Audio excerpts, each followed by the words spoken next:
Terekas taas. Nüüd väike ülevaate sellest, kuidas paigaldada joomlat eriti lihtsal viisil. Mõningatel serveri teenuse pakkujatel on selline adminiliides nagu cPanel. cPanelisse sageli on sisse ehitatud selline võimalus paigaldada erinevaid skripte automaatselt. Näiteks virtuaalis on selle nimi siin eelinstalleeritud skriptid. Ja seal võib olla ka Fantastico näiteks, on üks lisavõimalus, mis sama funktsiooni pakub. Aga võtame näiteks selle virtuaali eelinstalleeritud skriptid nüüd ette. Ja siin on ridamisi tarkvara, mida saab paigaldada, erinevad variandid, erinevad võimalused. Ja meie muidugi valime siit siis nüüd joomla alt. Klikime siia joomla peale. Ja siin on kohe ilusti valik olemas, installeeri. Klikime siia. Edasi järgmine. Ja nüüd saame juba valida kausta, kuhu me seda tahame panna.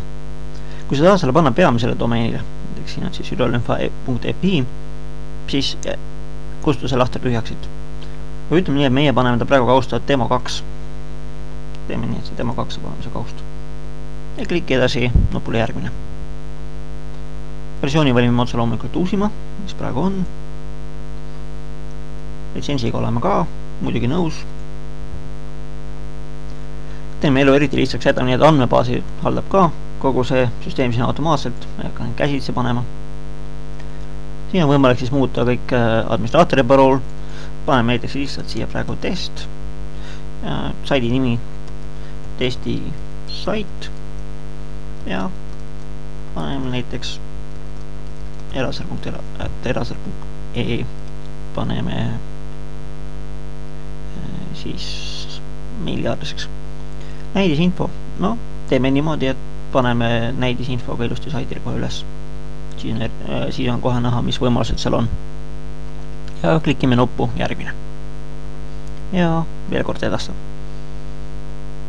Nüüd läheb natukene aega. See ei võta eriti kaua aega, tavaliselt 5 minutit see ei võta. No, nägid. Ja põhimõtteliselt ongi asi valmis. Kliki nuppu lõpeta.